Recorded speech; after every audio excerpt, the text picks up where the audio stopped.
I want to dig in a little bit to bogus health claims made by the guy who supposedly would be Donald Trump's health guru, Robert F. Kennedy Jr. You know, the framing here, or let me give you the setup. Donald Trump has said that now, thanks to the endorsement of RFK, maybe he would give RFK Jr. some kind of position in his administration. And he's alluded to that might be some kind of health guru. What about the FDA? What about, Make America Healthy Again? MAHA, as we like to say in the biz.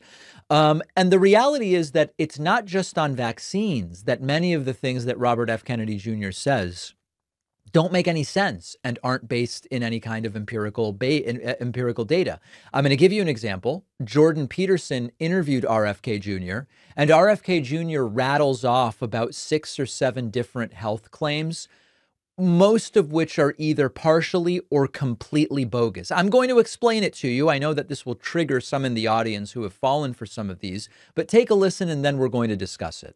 And what do you think is driving the obesity epidemic? It's being driven by poison food, by ultra-processed wheat, sugar, and flour, seed oils, soy, canola, sunflower, and then, wheat and corn, which are all heavily subsidized. 90% of farm subsidies, the crop insurance, etc., go to those 3 categories of soy, corn, and wheat. And those are the feedstocks for all of our processed foods. They turn into sugar. They're all nutrient barren. The original crops were nutrient rich, but the GMO crops are nutrient barren, and they're heavily dependent on pesticides.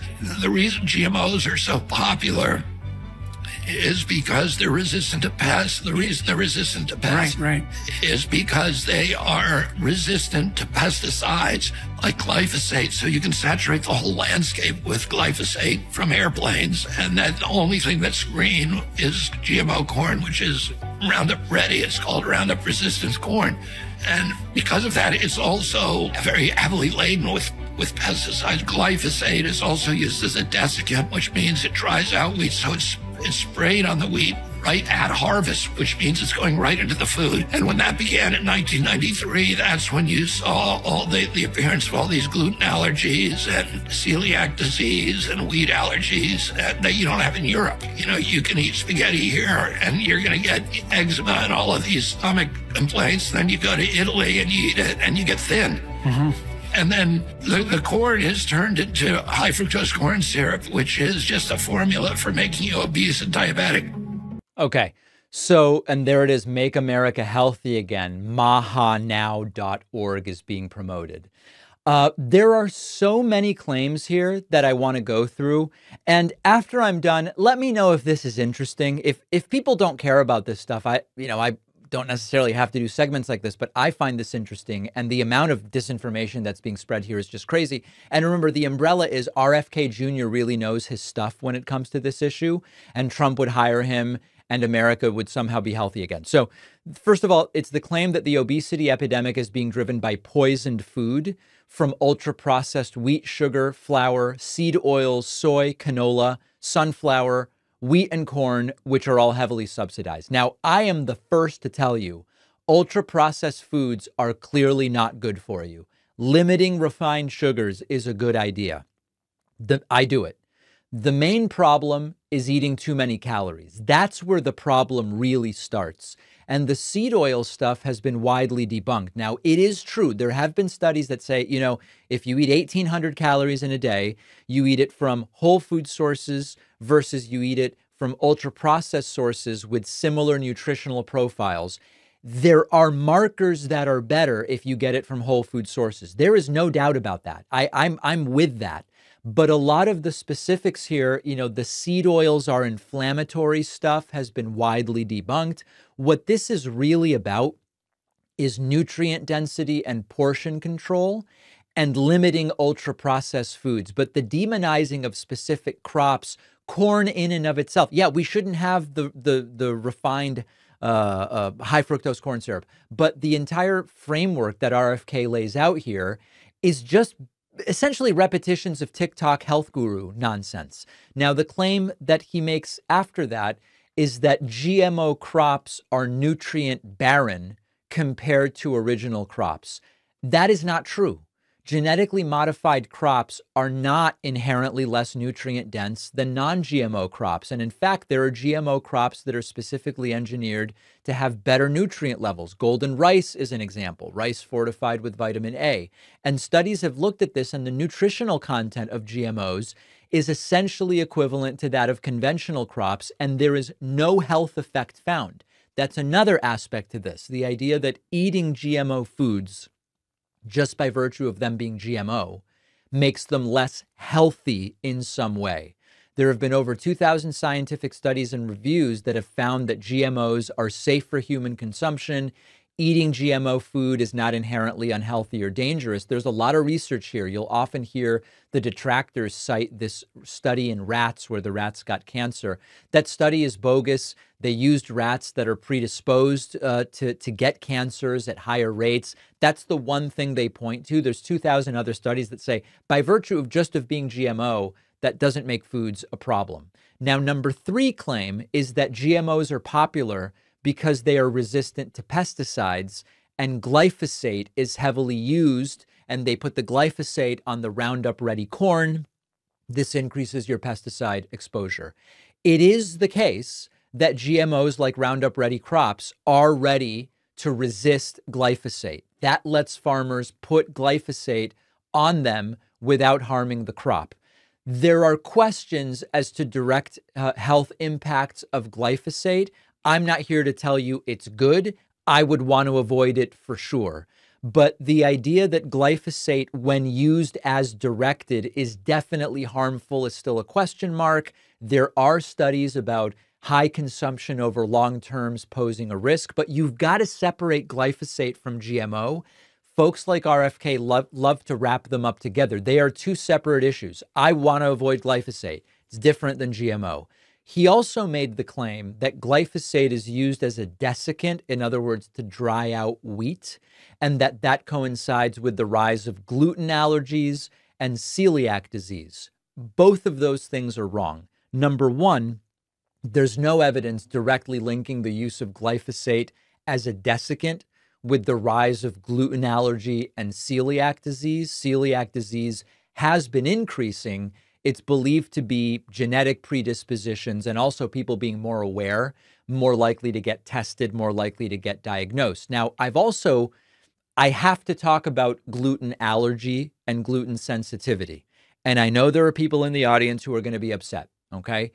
It's not clear that non-celiac gluten sensitivity exists in the way that a lot of people think it exists. Now, I know, I'm going to get emails from people saying, David, I'm allergic to gluten. I eat the bread. I have a problem. I've been tested for celiac. I don't have celiac, but I have a gluten allergy or insensitivity. We have this phenomenon where there are people who report symptoms with gluten and or wheat. They test negative for celiac. They have no wheat allergy. Could be bloating, abdominal pain, other symptoms. Double-blind, placebo-controlled studies have shown that those who self-report gluten sensitivity do have GI and extra GI symptoms when exposed to gluten. Many do not when they don't know they are having gluten. So this is a critical thing. In the world, someone has bread and goes, I've got symptoms.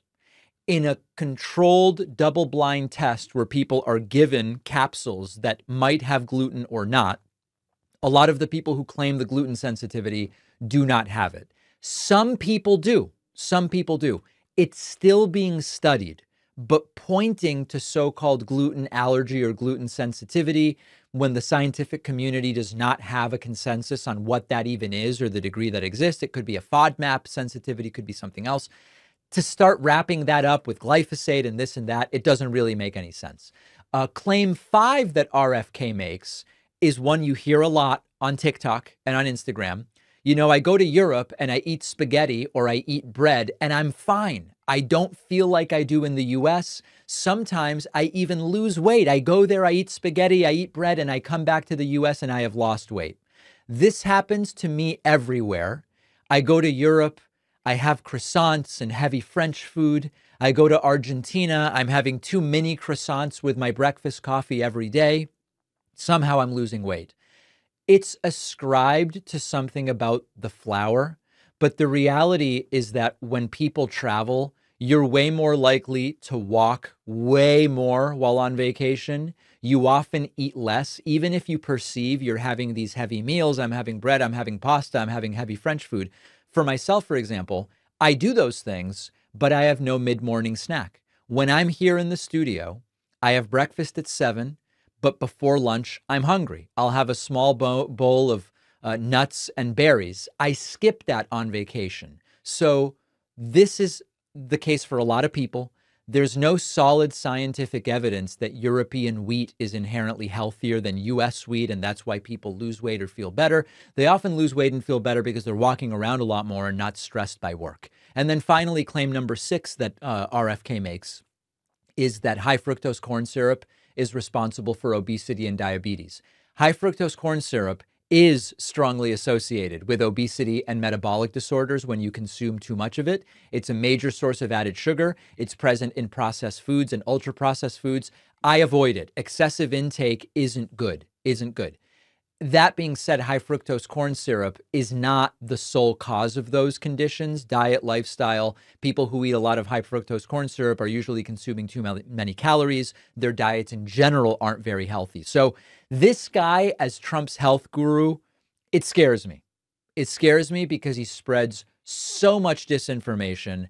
I know there are people in the audience who agree with everything he said. I would just encourage you, fact check me, research every single one of the claims. Donald Trump has made it clear in a Truth Social post that if he gets elected, he will prosecute people in response to imaginary voter fraud using the Justice Department as his personal tool for revenge. And it's crazy how conservative news outlets are framing this story, like this headline from Ben Shapiro's Daily Wire, which says Governor Burgum defends Trump against leftist outrage over his demand for fair elections. Meanwhile, when independent media outlet Mother Jones is reporting on the same story, their headline is the Trump plan to prosecute election officials and suppress the vote. So you get a totally different idea of the story depending on who's reporting it. Our sponsor, Ground News, makes it really easy to see these differences. For every news story, Ground News shows me a breakdown of how each outlet is framing the story, who owns the outlet, what their political bias is, so you can make up your own mind. I can also follow Ground News' dedicated 2024 presidential election page for each candidate, which is an amazing tool right now just to sort out fact from fiction on the race. And my viewers get 40% off the same unlimited access Vantage plan that I use when you go to ground.news/Pacman. The link is in the description.